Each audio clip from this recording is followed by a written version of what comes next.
Hello guys, कैसे हैं आप सब।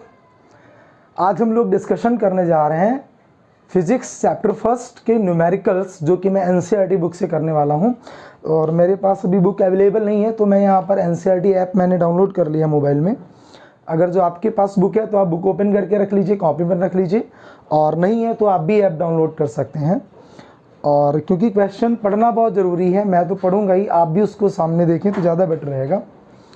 फर्स्ट क्वेश्चन है, what is the force between two small charge particles having charge of 2 × 10⁻⁷ coulomb and 3 × 10⁻⁷ coulomb placed 30 centimetre apart in air.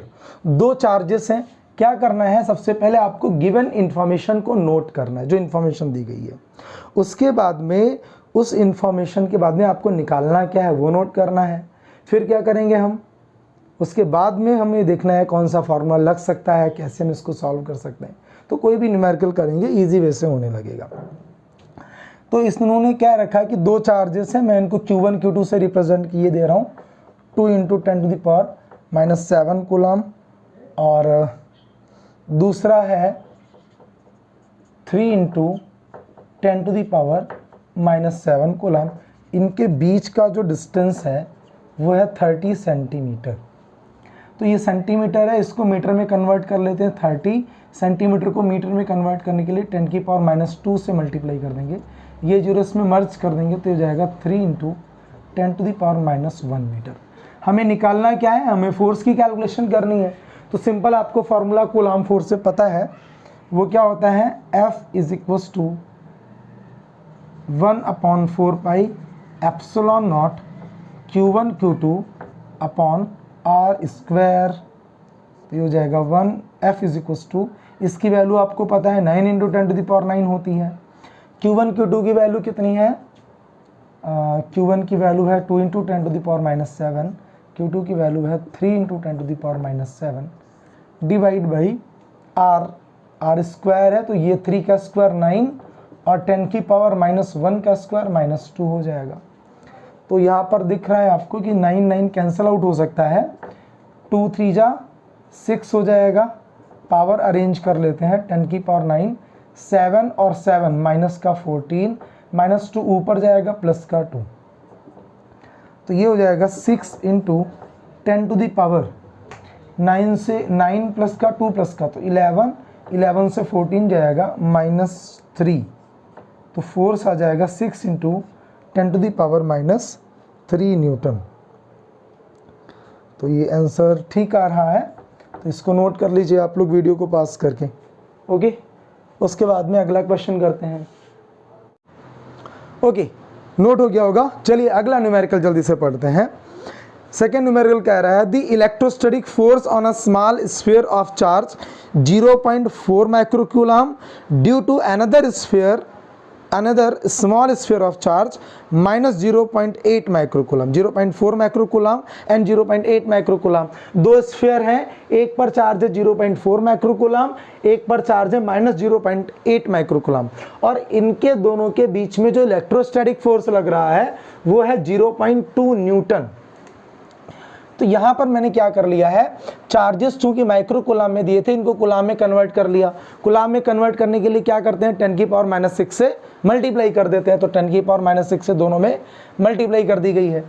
Force दिया है, कह रहे हैं कैलकुलेट करना है उनके बीच का डिस्टेंस। तो ए पॉइंट में डिस्टेंस निकालना है, that means R = question mark. दूसरे में कह रहे हैं what is the force on the second sphere due to the first. Second sphere पर पहले स्फीयर के द्वारा कितना फोर्स लगेगा। तो चलिए देखते हैं कितना फोर्स लगेगा। सबसे पहले R निकालेंगे, हमें F पता है, Q1 Q2 पता है, तो सिंपल यहाँ पर भी कौन सा फॉर्मूला यूज करना है, कूलम्स लॉ वाला फॉर्मूला यूज करना है, फोर्स वाला, ठीक है ना। तो F = होता है, सिंस F =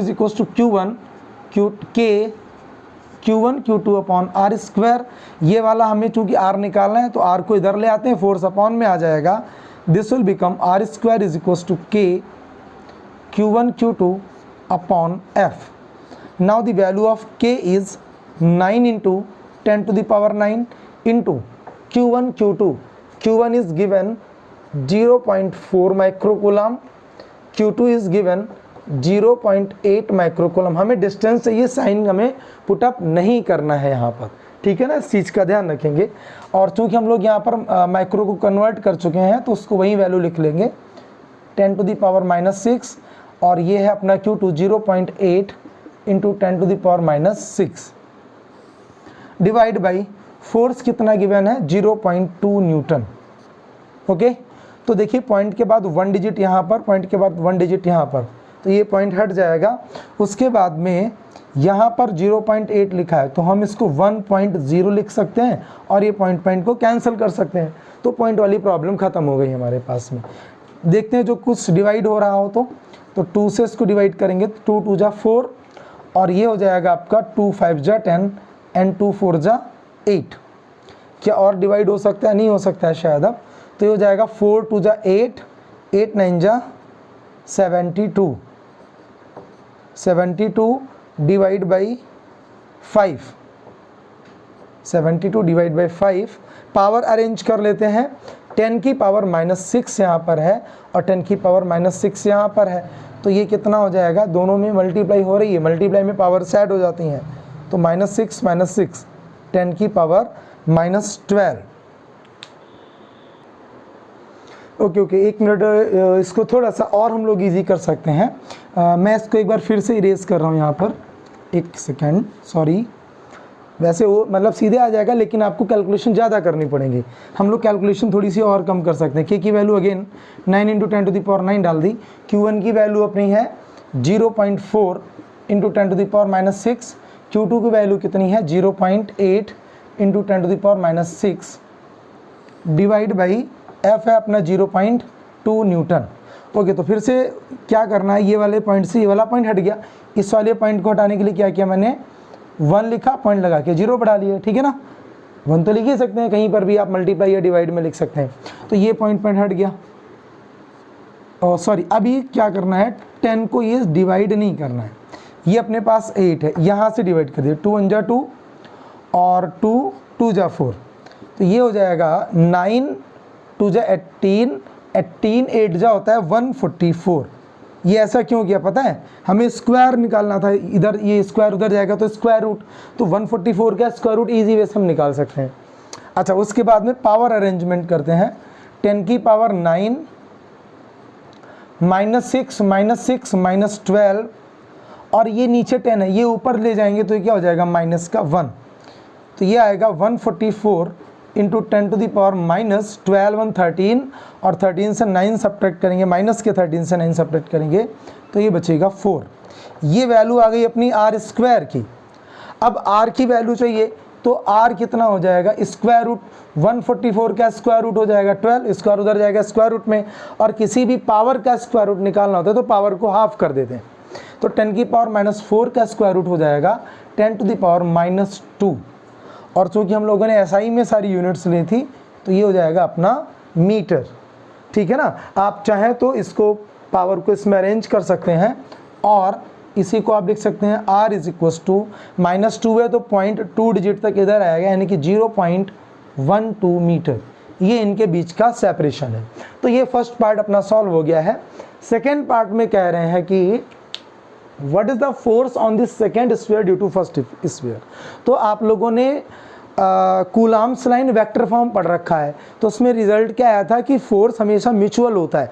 अगर जो दो स्फीयर या दो चार्ज पार्टिकल रखे हुए हैं, यहाँ पर एक चार्ज पार्टिकल एक Q1 है, एक चार्ज पार्टिकल Q2 है, जितना Q1 Q2 पर फोर्स लगाएगा उतना ही Q2 Q1 पर फोर्स लगाएगा, दोनों इक्वली फोर्स लगाएंगे।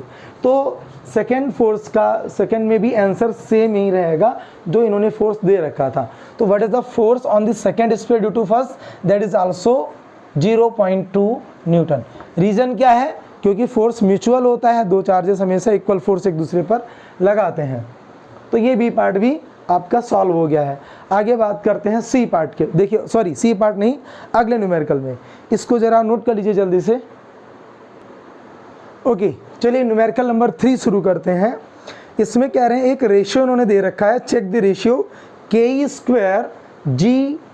K² upon capital G MEMP।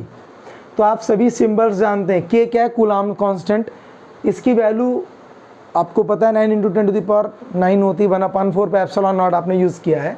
ई एलिमेंट्री चार्ज की वैल्यू है 1.6 × 10⁻⁻19, यहाँ पर स्क्वायर लगा हुआ है। Capital G universal gravitational constant है, एम ई है mass of electron and M P क्या है, मास ऑफ प्रोटॉन।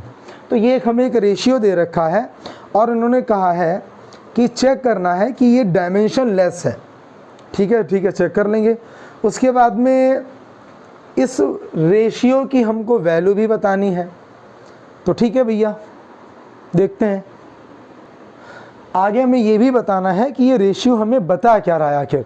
तो सबसे पहले हम इसको चेक करते हैं कि ये डायमेंशनलेस है या नहीं है। यहाँ पर मैंने इन्फॉर्मेशन कुछ नोट कर रखी है। डायमेंशन को चेक करने का एक तो तरीका है कि आप सीधे सीधे डायमेंशंस इनकी पुटअप कर दीजिए, बट अगर जो डायमेंशंस आपको नहीं पता है तो आप यूनिट भी पुटअप कर देंगे। अगर जो लास्ट में यूनिट बच जाती है तो डायमेंशनलेस नहीं होगा, और लास्ट में कोई यूनिट नहीं बचती है तो इसका मतलब क्या होगा कि ये डायमेंशनलेस होगा। ठीक है ना। तो मैंने यहाँ यूनिट लिख रखी है। यूनिट ऑफ के क्या होती है, न्यूटन मीटर स्क्वायर पर coulomb. Unit of E square क्या होती है, coulomb square. Unit of G newton metre square पर KG. Unit of mass of electron, M suffix में ई लिखा हुआ है छोटा सा, दैट इज केजी। मास कोई भी हो, चाहे इलेक्ट्रॉन हो चाहे प्रोटॉन हो, ऐसा ही में केजी में ही मेजर करेंगे। Unit of mass of proton that is also KG. यहाँ पर इनकी सबकी वैल्यूज लिख रखे हैं। के की वैल्यू 9 × 10⁹ न्यूटन मीटर स्क्वायर पर कूलाम। वैल्यू ऑफ ई कितनी है, 1.6 × 10⁻⁻19 coulomb. Value of M E 9.1 × 10⁻31 kg and value of mass of proton that is 1.6 × 10⁻27 kg। तो देखते हैं यहाँ पर सॉल्व करने की कोशिश करते हैं। के ई यूनिट ऑफ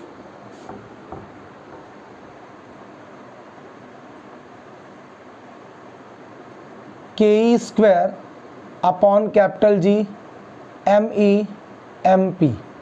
तो के की यूनिट कितनी थी, न्यूटन मीटर स्क्वायर पर कूलाम, इनटू ई स्क्वायर की यूनिट कितनी थी, coulomb square, divide by G की यूनिट कितनी थी, न्यूटन मीटर स्क्वायर, और ये हो गया पर केजी स्क्वायर। चाहे पर केजी आप ऑब्लिक लगा के भी लिख सकते हैं और पावर का साइन नेगेटिव करके भी पर केजी लिख सकते हैं। उसके बाद में मास ऑफ इलेक्ट्रॉन, तो सिंपल सी बात है केजी होगा और into again a KG, because mass of electron proton दोनों चीजें हैं। तो यहाँ पर देखिए कूलाम की पावर -2 कूलाम की पावर +2, ये कैंसिल आउट हो गया।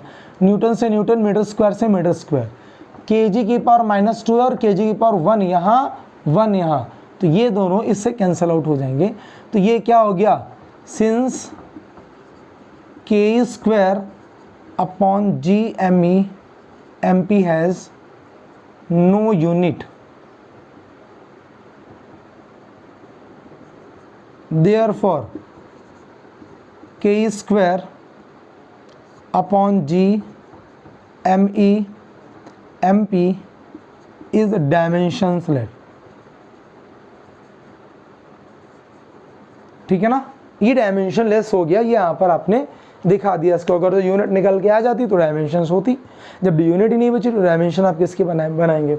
हालांकि यूनिटलेस लेने का मतलब, होने का मतलब ज़रूरी नहीं होता है कि अगर तो जैसे कोई एक क्वांटिटी है और उसकी डायमेंशन ना हो तो इसका मतलब ये नहीं कि यूनिट भी नहीं होगा। ठीक है ना, इस चीज़ को ध्यान में रखिएगा। तो इसको नोट कर लीजिए। फिर इसका सेकंड पार्ट करते हैं, इसके रेशियो की वैल्यू निकालते हैं। जल्दी से वीडियो को पास करके नोट करिए। ओके चलिए, तो हमें वैल्यू निकालनी है इसकी। तो वैल्यू यानी कि वही रेशियो निकालना है। तो अब चाहे लिखना चाहे लिख दीजिए, वरना सीधे निकालते हैं। K E square upon G M E M P, P suffix में छोटा रहेगा, ये इंडिकेट करता है कि हम लोग मास ऑफ प्रोटॉन ये लिख रहे हैं। तो के की वैल्यू है अपनी 9 × 10⁹ इंटू ई स्क्वायर, यानी कि ई की वैल्यू है 1.6 × 10⁻⁻19। ई स्क्वायर तो मैं 2 बार यहाँ पर लिखे दे रहा हूँ, 1.6 × 10⁻19 डिवाइड बाई कैपिटल जी की वैल्यू पुटअप करते हैं। तो कैपिटल जी यहाँ पर मैंने लिखा नहीं है, मैं लिख देता हूँ यहाँ पर। तो वैल्यू ऑफ कैपिटल जी क्या हो जाएगी, 6.67 × 10⁻11। तो ये हो जाएगा 6.67 इंटू 10⁻⁻11। उसके बाद में मास of electron that is 9.1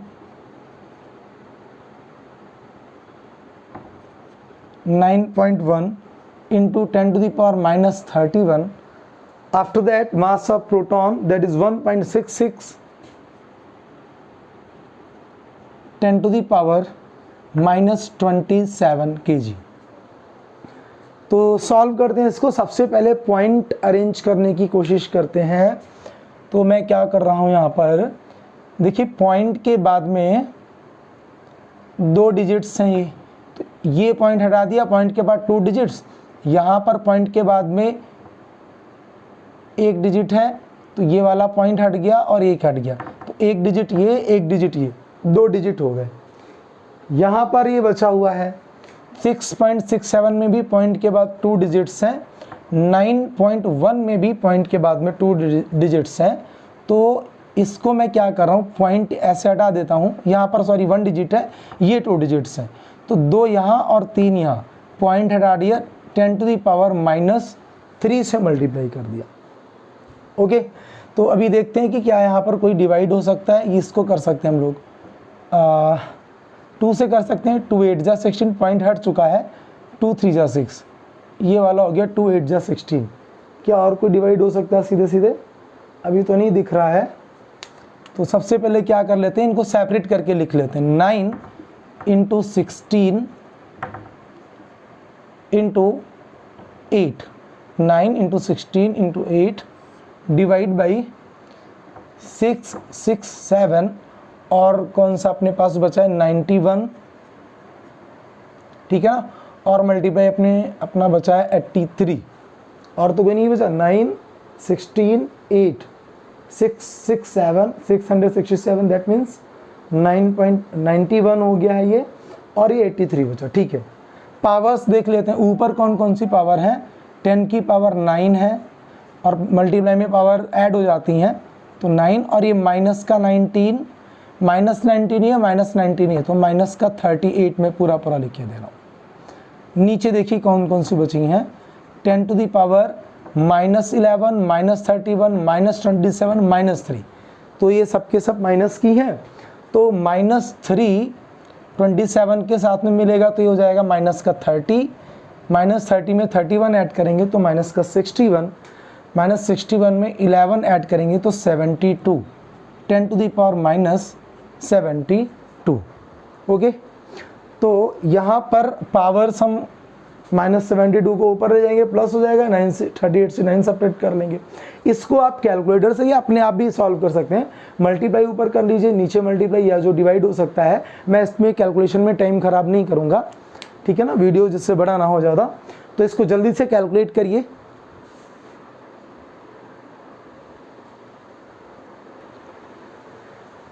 okay, तो की कैलकुलेशन देखिए, मैंने यहाँ पर इसको मल्टीप्लाई करके लिखा तो इतना आया, और इनकी तीनों की मल्टीप्लाई करके लिखेंगे तो इतना आ जाएगा, ठीक है ना।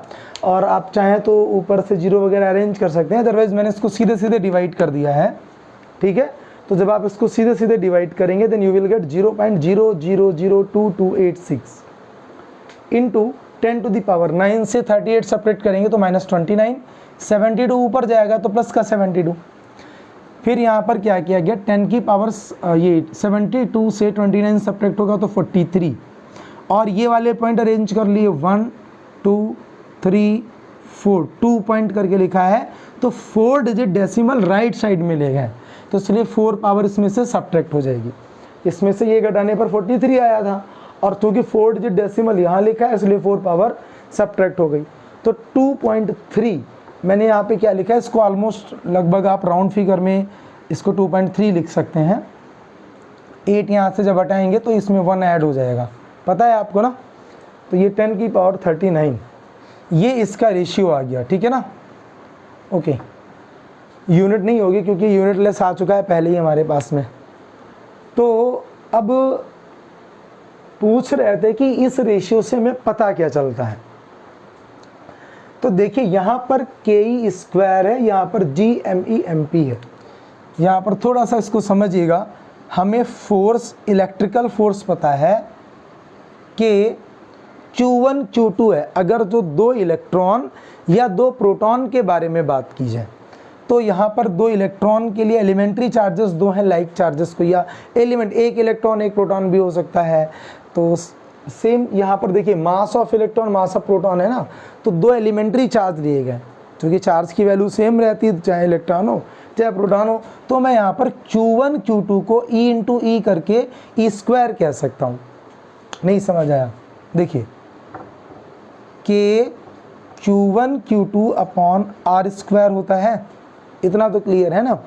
एक इलेक्ट्रॉन का चार्ज मान लेते हैं एक प्रोटॉन का, क्यों? क्योंकि रेशियो में मास of electron mass of proton लिया गया है।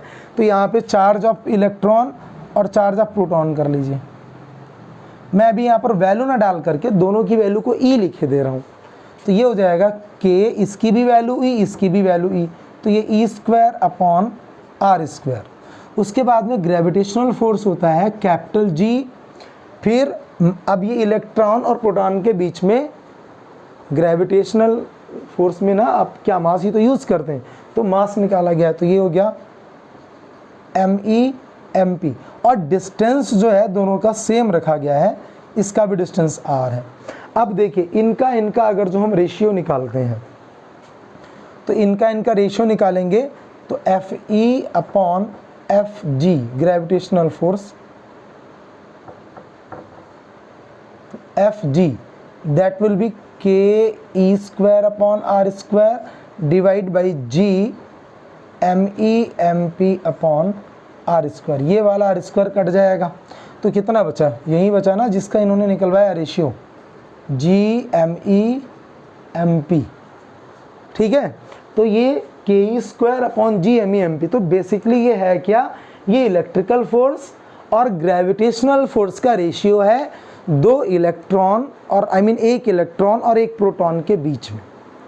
उनमें एक इलेक्ट्रॉन एक प्रोटॉन रखा है, उसका ग्रेविटेशनल फोर्स कितना होगा और उसका इलेक्ट्रिकल फोर्स कितना होगा, दोनों को निकाल करके फिर उनका रेशियो निकाला गया है। तो जो क्वेश्चन में पूछा गया था, कहा गया था कि ये रेशियो क्या बताता है। So this indicate the ratio of the electrical force to the gravitational force between electron and proton having same distance। अगर जो दोनों के इलेक्ट्रिकल फोर्स के केस में भी डिस्टेंस सेम रहे और ग्रेविटेशनल फोर्स के भी केस में डिस्टेंस सेम रहे, देखिए दोनों में r डिस्टेंस है, तो ये क्या है? FE और FG का रेशियो है, यानी कि इलेक्ट्रिकल फोर्स और ग्रेविटेशनल फोर्स का ये रेशियो है, और जो कि कितना आता है 2.3 इंटू 10⁻39। यानी कि जो इलेक्ट्रिकल फोर्स होगा वो ग्रेविटेशनल फोर्स के कंपैरिजन में इतने गुना स्ट्रॉन्ग होगा। ठीक है ना, ये रेशियो हमको इंडिकेट करता है। तो आई थिंक ये आप लिख लीजिएगा, ओरली सिर्फ थ्योरेटिकली इसको लिखना है। ओके, तो जल्दी से नोट कर लीजिए। ओके, तो जल्दी से अगले न्यूमेरिकल पर बात करते हैं। अगला न्यूमेरिकल बेसिकली न्यूमेरिकल नहीं, एक तरीके का क्वेश्चन है जिसको आपको ओरली एक्सप्लेन करना है। कह रहे हैं कि explain the meaning of statement electric charge of a body is quantized. कह रहे हैं जो electric charge of a body quantize होता है, इसको एक्सप्लेन करना है। तो सिंपल आप लोग ये पढ़ चुके हैं थ्योरी में कि जो इलेक्ट्रिक चार्ज है उसको हम हमेशा इंटीग्रल मल्टीपल में ही लिख सकते हैं, 1e 2e 3e में। फ्रैक्शन में या पॉइंट में लिखना इसको पॉसिबल नहीं है। लिखना क्या, नेचर में एग्जिस्ट नहीं करता है ना, तो इसीलिए लिखना पॉसिबल नहीं है। बाकी लिखने के लिए तो कुछ भी लिख दो, क्योंकि नेचर में नहीं पाया जाता, तो हम उसको 1e 2e के टर्म में ही फाइंड आउट कर सकते हैं नेचर में। और इसी को यही है अपना। और बी वाला कह रहे हैं why can one ignore quantization of electric charge when dealing with macroscopic large scale. कह रहे हैं क्वांटाइजेशन को इग्नोर क्यों कर दिया जाता है। तो भाई क्वांटाइजेशन जो है उसका मतलब क्या है कि एलिमेंट्री चार्ज 1e 2e हो सकता है। तो बड़े स्केल पर आप छोटी वैल्यूज़ को कहाँ तक आप ध्यान में रखेंगे। लार्ज 1000 कूलाम, 100 कूलाम, 500 कूलाम अगर जो या 10 कूलाम चार्ज आपको इकट्ठा करना है, तो उसमें बहुत सारे इलेक्ट्रॉन्स हुए जा करके बहुत सारे प्रोटॉन्स हैं, जो भी चार्ज पार्टिकल्स हैं। तो वहाँ पर बहुत माइक्रो लेवल की चीज़ों को ध्यान में रखना या उनसे रिलेटेड रूल्स को ध्यान में रखना पॉसिबल नहीं, या ऐसा कह लें कि उनका इफेक्ट नहीं पड़ता, इसीलिए हम इतनी चीज़ों को ध्यान में नहीं रखते। सिंपल सी बात है, अगर जो बड़ी जैसे आपके पास में 1000 रुपया है तो आप 1 रुपये को इग्नोर कर देते हैं कई बार, ठीक है ना। आप दुकान पर जाइए, सामान खरीदिए, दुकान 1001 रुपये का सामान बचा तो दुकानदार 1 रुपया छोड़ देता है, कहता है कहाँ 1 रुपये के चक्कर में। तो ऐसे ही बड़े लेवल पर आप क्या करते हैं, छोटी चीज़ों को इग्नोर कर देते हैं। उसके बाद में कह रहे हैं कि when a glass rod, fifth numerical है, क्वेश्चन है एक तरीके का, rubbed with a silk cloth charges appear on both. A similar phenomena is observed with many other pairs of body. Explain how this observation is consistent with the law of conservation of charge. तो देखिए, अगर जो आप silk rod को glass rod को silk पर रब करेंगे तो ये आपने चार्जेस वगैरह कूलॉम सलाम में पहले चैप्टर में स्टार्टिंग में पढ़ा है कि जब आप किसी चीज़ को ऐसे रब करते हैं तो क्या घटना घटती है कि इस पर अगर जो कोई चार्ज आ जाता है तो उतना ही चार्ज बालों पर आ जाता है। रीज़न क्या था, अगर जो इसके इलेक्ट्रॉन्स टूट गए, एटम से इलेक्ट्रॉन निकल गए तो निकल के जाएंगे कहाँ, बालों पर आएंगे। इसके इलेक्ट्रॉन निकलने से जितना इस पर पॉजिटिव चार्ज आएगा उतना ही हमारे बालों पर कितना आ जाएगा, नेगेटिव चार्ज आएगा। सिंपल सी बात है। तो यही कंजर्वेशन ऑफ लॉ को भी एक्सप्लेन करता है। और ये कहीं पर भी कोई इवेंट हो, सब में यही पॉसिबल है, दोनों पर हमेशा इक्वल अमाउंट चार्ज आएगा। आप अगर जो कोई दूसरी चीज़ पर को भी रब करते हैं और उस पर कोई चार्ज आता है तो उसी समय दूसरे पर भी इक्वल अमाउंट में अपोजिट चार्ज आएगा। अब अगर जो ऐसा नहीं होता है तो कंजर्वेशन ऑफ लॉ भी फॉलो नहीं होगा ना। तो उसके बाद में देखिए अगला क्वेश्चन है, इसको करते हैं क्वेश्चन नंबर 6। ओके, तो उसके बाद में अगला क्वेश्चन करते हैं, क्वेश्चन नंबर 6 है ये। कह रहे हैं कि एक स्क्वायर ABCD है, इस स्क्वायर के कॉर्नर के चार्जेस की वैल्यू दी हुई है। A पर लिखा है 2 माइक्रोकूलम का चार्ज, B पर -5 माइक्रोकूलम का चार्ज, C पर 2 माइक्रोकूलम का प्लस का, D पर -5 माइक्रोकूलम का चार्ज। कह रहे हैं अगर जो इसके सेंटर पर एक 1 माइक्रोकूलम का चार्ज हम पुटअप कर दें तो उस पर नेट फोर्स कितना लगेगा। तो यहाँ पर देखिए, सिंस मैं यहाँ पे लिख रहा हूँ, पहले इसको एक्सप्लेन कर देता हूँ। B -5 है, ये इसको अट्रैक्ट करेगा, ये भी -5 है, ये भी 1 को अट्रैक्ट करेगा। अब चूंकि डिस्टेंसेस OB OD क्या ऐसे में स्क्वायर के डायगोनल इक्वल होते हैं तो उनके मिड पॉइंट से भी डिस्टेंस इक्वल ही होगा, सिंपल सी बात है। तो ये क्या करेगा, इसको अट्रैक्ट करेगा, जितने फोर्स है ये वाला भी उसको उतनी फोर्स से अट्रैक्ट करेगा। अब दोनों में अट्रैक्शन बराबर है तो क्या होगा, आप इमेजिन करिए, ये मैं यहाँ पे खड़ा हूँ, एक मुझे किसी मान लिया 10 न्यूटन के फोर्स से खींच रहा है, इधर से एक बंदा 10 न्यूटन के फोर्स से खींच रहा है, तो कौन मुझे खींच ले जाएगा बताइए। कोई नहीं खींच पाएगा ना। क्यों? क्योंकि जितना वो ताकत लगा रहा है उतना उधर ही वो भी ताकत लगा रहा है, तो मेरा मूवमेंट कहीं नहीं होगा, बीच में रहूँगा मैं। तो इस पर भी नेट जितना ये इधर लगा रहा है उतना इधर लगा रहा है, तो दो, अच्छा इसको वेक्टर से अगर तो देखें तो जितना फोर्स इधर लग रहा है उतना इधर, तो रिजल्टेंट कितना हो गया, 0 हो गया ना। वेक्टर सम के हिसाब से सब्ट्रैक्ट हो जाएंगे तो रिजल्टेंट 0। इसी तरीके से ये 2 प्लस का है, ये भी 2 प्लस का है, 2 1 को जितना रेपल करेगा ये वाला 2 इस 1 को भी उतना ही फोर्स से रेपल करेगा, तो इसका भी रिजल्टेंट क्या हो जाना है, 0 हो जाना है। तो चूंकि दोनों का रिजल्टेंट 0 हो जाएगा इसलिए इस पर कोई फोर्स नहीं लगेगा। तो since AO is equals to OC और DO is equals to OD। अब यहाँ पर देखिए, since 2 microcoulomb at A and 2 microcoulomb at C पर जो रखा है will repel to 1 microcoulomb charge जो कि कहाँ रखा है, O पर रखा हुआ है, by equal force but in opposite direction,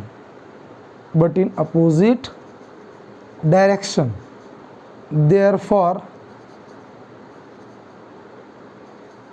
resultant will be 0, इन दोनों का रिजल्टेंट 0 हो जाएगा।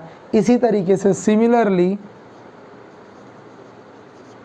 ये वाला -5 कूलम और ये वाला -5 coulomb, -5 micro coulomb at D and -5 micro coulomb at B will attract to 1 coulomb charge. Basically यहाँ पर प्लेस्ड एट D है, मैंने यहाँ पर चूँकि बहुत ज़्यादा लेंथी ना हो इसलिए मैंने इसको शॉर्टकट में लिखा है थोड़ा सा, अब अपने हिसाब से मैनेज कर लीजिएगा। Attract to 1 coulomb charge, 1 micro coulomb charge at O, therefore O by equal forces, by equal forces, therefore equal forces हैं। और ये भी लिख दीजिए इन अपोजिट डायरेक्शन, फोर्स तो लग रहे हैं इक्वल, लेकिन अगर जो ये फोर्स एक ही डायरेक्शन में लग जाए तो रिजल्टेंट आ जाएगा, क्योंकि तब दोनों फोर्स ऐड हो जाएंगे। तो equal forces in opposite direction, therefore resultant will be 0।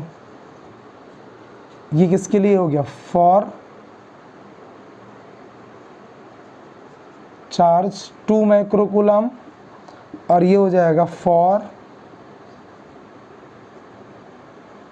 Charges, ये अपने थे -5 माइक्रो कूलम। तो दोनों का रिजल्टेंट 0 आ गया, इनका भी 0, इनका भी 0। तो जब दोनों का रिजल्टेंट है तो ओवरऑल भी क्या जाएगा? 0 आएगा। Therefore overall resultant force at O will be 0। कोई कैलकुलेशन नहीं, सिंपल से ऐसे इसको कर देना, ठीक है ना। नोट करिए जल्दी से इसको, वीडियो को रोक के नोट कर लीजिए। उसके बाद में क्वेश्चन नंबर 7 कह रहे हैं कि an electrostatic field lines is a continuous curve that is a field line can not have sudden break, why not. Electrostatic जो फील्ड लाइंस होती हैं वो कंटिन्यूअस कर्व होती हैं, चैप्टर में स्टडी भी किया जा चुका है। तो इसका आंसर क्या है? वो कह रहे हैं कि वो उनके में सडन ब्रेक नहीं हो सकता। क्यों नहीं हो सकता?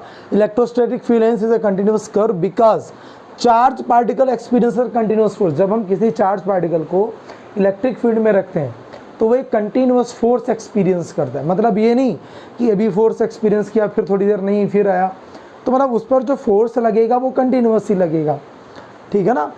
और इस वजह से वो क्या करता है? लगातार मूव करता है। Charge moves continuously and charge does not jump from one point two the other point, ठीक है ना। अगर जो भाई जैसे ये वाला मार्कर है, इस पर मैं ऐसे ऐसे ऐसे ऐसे फोर्स लगा रहा हूँ तो ये फोर्स छूट छूट करके लग रहा है। बट अगर जो कंटिन्यूअस फोर्स लगेगा तो कंटिन्यूअस फोर्स की कंडीशन में क्या होगा?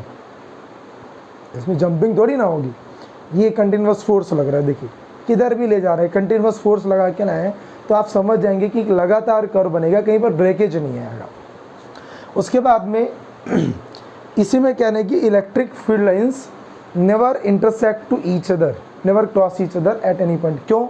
क्योंकि देखिए इलेक्ट्रिक फील्ड लाइंस बेसिकली किसको रिप्रेजेंट करती है? डायरेक्शन ऑफ फोर्स को रिप्रेजेंट करती है। ये इलेक्ट्रिक फील्ड लाइंस अगर जो कोई दो है और अगर जो काट दें बाय द वे, तो अभी यहाँ पर इस पॉइंट की डायरेक्शन क्या हो सकती है बताइए? या तो ये होगी टेंजेंट, ये तो डायरेक्शन को रिप्रेजेंट करता है उस पर्टिकुलर पॉइंट पर, ये पढ़ रखा है आप लोगों ने। तो यहाँ पर भी एक टेंजेंट बन जाएगा, यहाँ पर भी एक टेंजेंट बन जाएगा।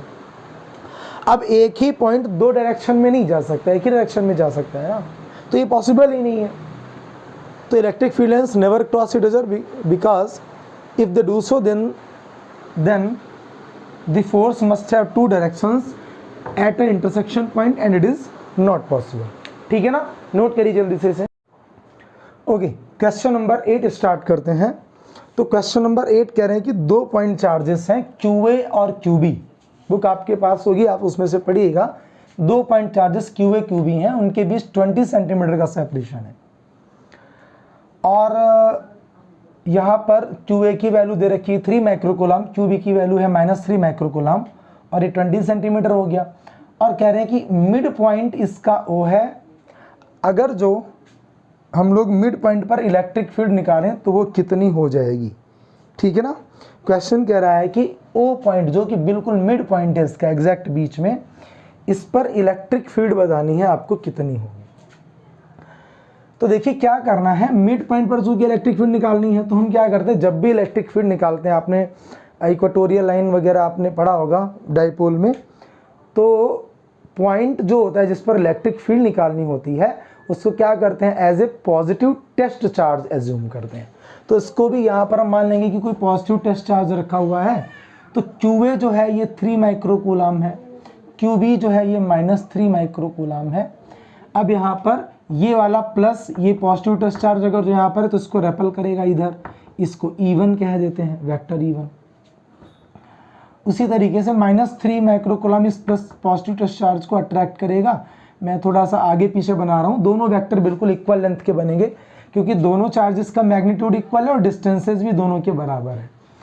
तो ये अट्रैक्ट करेगा इस वजह से इधर होगा, और ये रेपल करेगा तो इधर की ओर इंटेंशन इसका होगा। तो इस वजह से ये क्या हो जाएगा, वेक्टर E2, ठीक है ना। अच्छा, चूंकि डिस्टेंस मिड पॉइंट पर ये रखा हुआ है तो डिस्टेंस आधा पड़ेगा, तो R कितना हो जाएगा, 20 का हाफ 10 सेंटीमीटर। इसको मीटर में कन्वर्ट कर लेंगे 10 की पावर -2 मीटर। ये वाला जिस 10 इसमें अरेंज हो जाएगा तो 10 की पावर -1 मीटर हो जाएगा। Now we have to calculate value of E1। E1 कितना होगा, 1/4 pi epsilon naught QA upon R²। इसकी वैल्यू कितनी है, 9 × 10⁹। QA की वैल्यू देखिए कितनी है, 3 माइक्रोकूलम, 3, और माइक्रो के लिए क्या करते हैं, 10 की पावर -6 कर दिया। R², 10 की पावर -1 का स्क्वायर 10 की पावर -2 हो जाएगा। तो ये आ जाएगा 9 3 जा 27 इंटू 10⁻9 -6, और ये वाला -2 होगा तो प्लस का 2 हो गया। तो 27 9 2 कितना होता है भाई, 11। 11 से 6 सब्ट्रैक्ट करेंगे तो ये बचेगा 10 की पावर 5 न्यूटन पर कूलम, ठीक है। ओके, तो इसको नोट करिए, उसके आगे बात करते हैं। 27 ये हो गया, उसके बाद हाँ E2। देखिए यहाँ पर सिंस मैग्नीट्यूड ऑफ E1 ये मैग्नीट्यूड ऑफ E2 के इक्वल है, क्योंकि दोनों इक्वल डिस्टेंस से ही इलेक्ट्रिक फील्ड निकालनी है हमको, तो दोनों के मैग्नीट्यूड इक्वल है क्योंकि चार्ज भी इक्वल है, ठीक है ना। तो चूँकि दोनों के मैग्नीट्यूड इक्वल है इसलिए हम क्या करेंगे, E2 को सेम यही वैल्यू लिख देंगे क्योंकि मैग्नीट्यूड तो बराबर है भाई। तो 27 × 10⁵ न्यूटन पर कूलम। तो E1 भी उतना हो जाएगा और E2 भी उतना हो जाएगा। यहाँ पर E की कैलकुलेशन करेंगे, वेक्टर सम से दो वेक्टर अगर जो एक ही डायरेक्शन में है तो उनको क्या कर देते हैं, ऐड कर देते हैं। तो E1 प्लस E2, मैं यहाँ पर मैग्नीट्यूड ही सिर्फ लिख रहा हूँ। So magnitude of vector E is equal to magnitude of E1 और मैग्नीट्यूड ऑफ E2। इसको सिंपली E से लिख सकते हैं। E1 की वैल्यू है 27 × 10⁵ प्लस 27 × 10⁵। तो दोनों ऐड होके क्या बन जाएंगे, 54। 27 2 54 × 10⁵ न्यूटन पर कूलम। इसको भी न्यूटन पर कूलम। तो ये रिजल्टेंट E मिड पॉइंट पर कितना आ जाएगा, ये A पार्ट है अपना, ठीक है ना, इसमें दो सेक्शन है। तो E इज इक्वल टू 54 है, आप इसको पॉइंट में अगर जो लिखेंगे तो 5.4 इंटू 10⁻, चूँकि ये नंबर छोटा हुआ है 5.4, तो ये हो जाएगी पावर 10⁶ न्यूटन पर कूलम, ठीक है ना। तो ये मिड पॉइंट पर रिजल्टेंट इलेक्ट्रिक फील्ड आ जाएगी। वीडियो को पास करके नोट करिए। एक चीज और, अगर जो कोई पूछता है कि इस रिजल्टेंट की डायरेक्शन क्या होगी, तो देखिए E1 E2 दोनों एक ही डायरेक्शन में है, तो A से B की ओर, तो along QA to QB, या O पर अगर तो along B क्या, along O to B, O से B की ओर इसकी जो रिजल्टेंट है वो डायरेक्शन होगी, ठीक है, नोट कर लीजिए।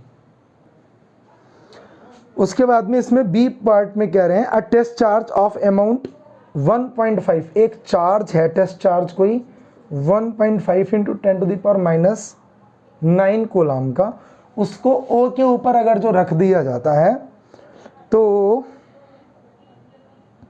फोर्स बताना है कि उस पर फोर्स कितना लगेगा। तो बहुत सिंपल है, हमें पता है फोर्स जो होता है ये बराबर होता है Q इंटू ई के। तो ई तो अभी हम निकाल के आए थे 5.4 इंटू 10⁻⁶, और Q इन्होंने दे रखा है तो 1.5 इंटू 10⁻⁹ कूलम इंटू ई जो अपना निकल करके आया था 5.4 इंटू 10⁻⁶।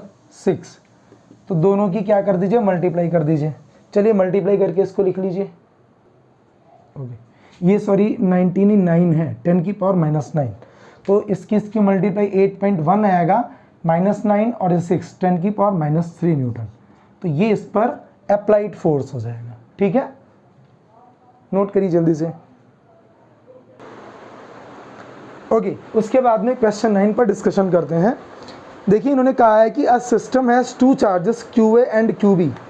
2 चार्जेस इन्होंने दे रखे हैं QA QB। QA की वैल्यू है 2.5 10⁻⁷ कूलम और QB की वैल्यू है -2.5 10⁻⁷ कूलम। इनको जो है एक 3D कार्टेशियन 3D एक्सिस में 0 0 -15 सेंटीमीटर, तो A हो गया ये आपका 0 0 -15 और पॉइंट B है 0 0 +15 सेंटीमीटर पर रखा गया है। तो देखिए इसका मतलब क्या है, 3 एक्सिस होते हैं, X एक्सिस, Y एक्सिस और ये Z एक्सिस। तो थोड़ा सा जितना ये इधर होगा उतना ही इधर होगा। हाँ जी, तो x भी 0 y भी 0 z पर -15, x 0 y 0 z पर +15। तो देखिए 0 0 15 z एक्सिस पर 15 सेंटीमीटर और उतनी ही दूरी इधर होनी चाहिए, ये भी z एक्सिस पर -15 सेंटीमीटर। ठीक है ना, बाकी x और y तो 0 ही है, तो इसकी z अगर जो प्लस इधर है तो माइनस की एक्सिस इधर मिलेगी, जस्ट अपोजिट एक्सिस होती ना, x प्लस इधर है तो माइनस इसकी इधर होगी, y प्लस इधर है तो माइनस इसकी इधर होगी। बट एक्स वाई अपने 0 0 है तो उनसे कोई मतलब ही नहीं है। कह रहे हैं कि नेट चार्ज बताइए, तो नेट चार्ज Q कितना हो जाएगा, QA प्लस QB। तो ये हो जाएगा आपका, इसको देखिए वैल्यू पुट अप करके निकालिए जल्दी से। निकला भाई, देखिए QA की वैल्यू है 2.5 इंटू 10⁻⁷, QB की वैल्यू -2.5 इंटू 10⁻⁷।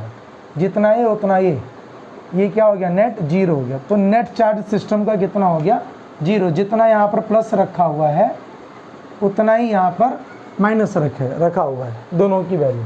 तो नेट चार्ज 0 हो गया। उसके बाद कह रहे हैं फाइंड दी डायपोल मोमेंट आपको बताना है। तो डायपोल मोमेंट P हमें पता है, charge into total distance between charge. अरे यार इसी को तो 2QL आपने पढ़ा था, इसी को 2QL कहा था। 2L क्या है, दोनों चार्जेस के बीच का टोटल डिस्टेंस। तो चार्ज की वैल्यू कितनी है बताइए जल्दी से, नेट नहीं डाल देना यहाँ पर Q की वैल्यू, दोनों में से कोई एक चार्ज डायपोल मोमेंट के लिए पुटअप करते हैं, नेट 0 मत कर दीजिएगा। तो इसको मैं QA या QB, मैं QA ले लेता हूँ। तो ये हो जाएगा 2.5 इंटू 10⁻⁷। टोटल डिस्टेंस 15 ये और 15 ये, सब्ट्रैक्ट नहीं होगा, डिस्टेंस बेटा हमेशा ऐड होता है। ठीक है ना, 15 यूनिट इधर है, 15 8, तो ये देखिए आपको दूर से ही दिख रहा होगा 15 15 30 ही होगा, 0 थोड़ी ना होगा यहाँ से यहाँ के बीच की दूरी। समझ में आया तो कमेंट करके बताइएगा, फिर इसको एक्सप्लेन कर देंगे। भाई जेड पर 15 ये यहाँ चला है और ये जेड पर 15 चला है, माइनस तो डायरेक्शन को बता रहा है कि जेड के अपोजिट चला है, लेंथ तो 15 ही है ना उसकी डिस्टेंस। तो इसलिए पूरा डिस्टेंस 15 + 15 कितना हो गया 30। ये वाले 0 से पॉइंट हट जाएगा, तो ये आ जाएगा 75 इंटू 10⁻⁷। इसको आप पॉइंट में भी कन्वर्ट करके लिख सकते हैं, तो ये हो जाएगा 7.5 इंटू 10⁻⁶ यूनिट क्या पड़ जाएगी, कूलाम मीटर। ये इसका डायपोल मोमेंट हो गया। इसको जल्दी से नोट कर लीजिए। डायरेक्शन क्या होती है डायपोल मोमेंट की, डायरेक्शन होती है नेगेटिव टू पॉजिटिव।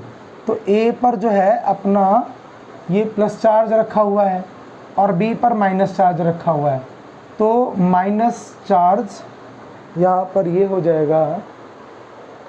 तो यहाँ पर ये वाला आपका नेगेटिव चार्ज है, ये QB, और ये वाला पॉजिटिव चार्ज है। तो इलेक्ट्रिक डायपोल मोमेंट की डायरेक्शन नेगेटिव टू पॉजिटिव, ठीक है ना। तो ये इसके अगर जो हम कहेंगे तो इस along the negative Z axis क्या लें, नेगेटिव जेड एक्सिस की तरफ हो जाएगी, ठीक है ना, नोट करिए। ओके, उसके बाद में न्यूमेरिकल नंबर 10 पर बात करते हैं। क्वेश्चन नंबर 10 देखिए, an electric dipole with dipole moment 4 × 10⁻⁹ coulomb. इसका डायपोल मोमेंट दिया है 4 × 10⁻⁹ coulomb, coulomb metre sorry. Is aligned at 30 degree angle, theta दे रखे हैं 30 डिग्री का, with the direction of uniform electric field of magnitude. E की value है 5 × 10⁴ Newton पर कूलाम। कह रहे हैं कि मैग्नीट्यूड ऑफ द टॉर्क बताना है। तो सिंपल, बहुत इजी है। टॉर्क आपने फॉर्मूला पढ़ रखा, क्या होता है, PE sin थीटा। बस यहाँ पर क्या कर दीजिए, इनकी वैल्यू पुटअप कर दीजिए, आपको मिल जाएगा आंसर। तो P की वैल्यू है 4 × 10⁻⁹, E की वैल्यू है 5 × 10⁴। PE हो गया, उसके बाद में sin theta that is sin 30। तो ये हो जाएगा 4 × 5 = 20 × 10⁻⁹, और ये 4 माइनस का 5 बचेगा। sin 30 की वैल्यू 1/2, 2 × 10 = 20। ये वाला 10 इसमें मर्ज हो जाएगा, तो 10⁻⁴, ठीक है। तो ये टॉर्क आ गया 10⁻⁴ न्यूटन मीटर। इसको नोट कर लीजिए।